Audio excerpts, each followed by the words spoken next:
Indian തിരിച്ചടി ഭയന്ന് 2 മാസത്തേക്ക് ആവശ്യമായ ഭക്ഷ്യവസ്തുക്കൾ സംഭരിക്കാൻ താമസക്കാർക്ക് പാക് അധീന കശ്മീർ ഭരണകൂടത്തിന്റെ നിർദ്ദേശം.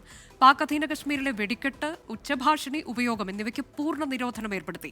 ഇതിനിടെ പാകിസ്ഥാനിൽ ആഭ്യന്തര കലാപം എന്ന സൂചനയും പുറത്തുവരുന്നുണ്ട്.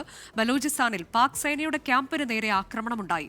അതേസമയം അതിർത്തിയിൽ ഇന്ത്യൻ പോസ്റ്റുകൾക്ക് നേരെ പാക് സേന പ്രകോപനം തുടരുകയാണ്. വിനീത വിജയ് വിവരങ്ങളുമായി. വിനീത, വലിയ പരിഭ്രാന്തിയിലാണ് കഴിഞ്ഞ കുറച്ച് ദിവസങ്ങളായി പാകിസ്ഥാൻ. ഇപ്പോൾ പാക് അധീന കശ്മീരിൽ ഉള്ളവർക്ക് ഏത് തരത്തിൽ നിർദ്ദേശങ്ങൾ നൽകുകയാണ്? ഒരു യുദ്ധമുണ്ടായാൽ എങ്ങനെ പ്രതിരോധിക്കണം എന്നതിലേക്കൊക്കെ, എങ്ങനെ തയ്യാറെടുപ്പുകൾ നടത്തണം, എങ്ങനെ സ്വയം പ്രതിരോധിക്കണം എന്നതിലേക്കൊക്കെയുള്ള നിർദ്ദേശങ്ങളാണോ അവർ നൽകിയിരിക്കുന്നത് ഭരണകൂടം?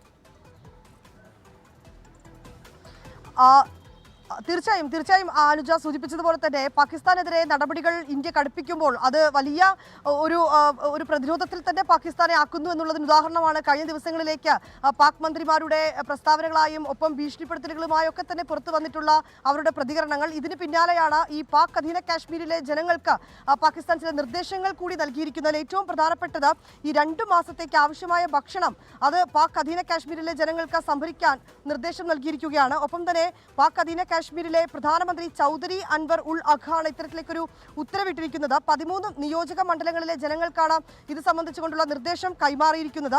ഒപ്പം 1 കോടി രൂപയുടെ അടിയന്തര പ്രതികരണ നിധി രൂപീകരിച്ചതായും ചൗധരി അൻവർ ഉൾ ഹഖ് പറയുന്നുണ്ട്. ഈ പാക് അധീന കാശ്മീരിലെ വെടിക്കെട്ട്, ഉച്ചഭാഷിണി ഉപയോഗം എന്നിവയ്ക്ക് പൂർണ്ണമായും ആ മേഖലയിൽ നിരോധനം കൂടി ഏർപ്പെടുത്തിയിട്ടുണ്ട്. പാക് അധീന കാശ്മീരിലെ ഗ്രാമീണർക്ക് പാക് സൈന്യം ആയുധ പരിശീലനം കൂടി നൽകുന്നു. അതായത് ഇന്ത്യ ശക്തമായൊരു തിരിച്ചടിക്ക് ഒരുങ്ങുന്നു എന്ന റിപ്പോർട്ടുകൾ നേരത്തെ വന്നതാണ്. ഒപ്പം തന്നെ അങ്ങനെ തിരിച്ചടി ഉണ്ടാകുമെന്നൊക്കെ പാക് മന്ത്രിമാരടക്കം പ്രതികരിച്ചിട്ടുണ്ടായിരുന്നു. അതിന് പിന്നാലെയാണ് ഇപ്പോൾ ഇതാ കാശ്മീരിലെ ഈ പാക് അധീന കാശ്മീരിലെ ഗ്രാമീണർക്ക് പാകിസ്ഥാൻ സൈന്യം ആയുധ പരിശീലനം കൂടി നൽകുന്നു എന്ന വാർത്ത കൂടി ലഭ്യമായിരിക്കുന്നത്.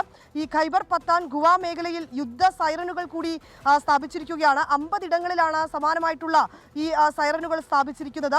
LOCക്ക് സമീപമുള്ള ശാഖകൾ പാകിസ്ഥാൻ ബാങ്കുകൾ അടച്ചുപൂട്ടുകയും ചെയ്തിട്ടുണ്ട്. ഇങ്ങനെ അതീവ ജാഗ്രതയിൽ പാകിസ്ഥാൻ തുടരുകയാണ്. പക്ഷേ അതേസമയം ഈ അതിർത്തി മേഖലകളിലടക്കം പാകിസ്ഥാന്റെ പ്രകോപനം തുടർച്ചയായ 9ാം നാളിലും തുടരുന്ന കാഴ്ച തന്നെയാണ് നമുക്ക് കാണാൻ കഴിഞ്ഞിട്ടുണ്ടായിരുന്നത്. കുപ്വാരയിലും ഉറിയിലും അടക്കം ഈ പോസ്റ്റുകളിൽ നിന്ന്, നിയന്ത്രണ രേഖയ്ക്ക് സമീപം പാക് പോസ്റ്റുകളിൽ നിന്ന് തുടർച്ചയായി വെടിവെപ്പുണ്ടാകുന്ന ഒരു സാഹചര്യമുണ്ട്. ഇതിനെ ഇന്ത്യൻ സൈന്യം ശക്തമായി തന്നെ തിരിച്ചടിക്കുകയും ചെയ്യുന്നുണ്ട്.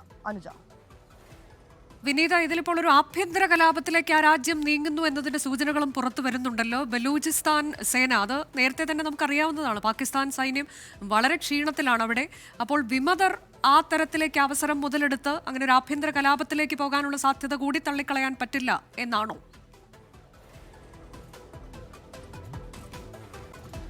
തീർച്ചയായും അങ്ങനെ തന്നെയാണ് നമുക്കിപ്പോൾ ലഭ്യമാവുന്ന വിവരങ്ങൾ. ഇത്തരത്തിലേക്കുള്ള പൂർണ്ണ നിരോധനം ഏർപ്പെടുത്തിയതിന് പിന്നാലെ ആഭ്യന്തര കലാപം എന്ന ചില സൂചനകൾ കൂടി പുറത്തേക്ക് വരികയാണ്. ബലൂചിസ്ഥാനിൽ പാക് സേനയുടെ ക്യാമ്പിന് നേരെ ആക്രമണം ഉണ്ടായിരിക്കുന്നു. അതേസമയം അതിനെ ശക്തമായി തിരിച്ചടിക്കാനുള്ളൊരു സാധ്യതകൾ ആ മേഖലയിൽ തുടരുന്നു എന്നുള്ള റിപ്പോർട്ടുകളൊക്കെയാണ് നമുക്ക് ലഭ്യമായിരിക്കുന്നത്. ഇങ്ങനെ ഒരു ആഭ്യന്തര കലാപത്തിലേക്ക് അടക്കം പോകുന്നു എന്ന തരത്തിലുള്ള റിപ്പോർട്ടുകൾ കൂടിയാണ് ഈ ഘട്ടത്തിൽ പുറത്തു വരുന്നത്. അനുജ, അത് കൂടാതെ മറ്റൊരു കാര്യം കൂടി വിനീതയുള്ളത്, ഇന്ത്യ ചില സാമ്പത്തികമായ നിയന്ത്രണങ്ങൾ ഏർപ്പെടുത്തണം എന്ന ആവശ്യം, അതായത് ആ തരത്തിലേക്ക് കൂടി അവരെ കൂടുതൽ വരിഞ്ഞു മുറുക്കണം എന്ന നടപടിയിലേക്ക്, അങ്ങനെ ഒരു ആവശ്യത്തിലേക്ക് ഇന്ത്യ കടക്കുന്നു എന്നതിന് വിശദാംശവും വരുന്നുണ്ട്. IMFനും ലോകബാങ്കിനും ഒക്കെ അങ്ങനെ ഒരു ആവശ്യം, സാമ്പത്തിക സഹായം നൽകുന്നത് നിർത്തിവെക്കണം, കൂടാതെ ഗ്രേ ലിസ്റ്റിൽ ഉൾപ്പെടുത്തണം എന്നൊക്കെയുള്ള ആവശ്യവുമായി കൂടി ഇന്ത്യ മുന്നോട്ട് പോകുന്നു. അതിന്റെ വിശദാംശങ്ങൾ.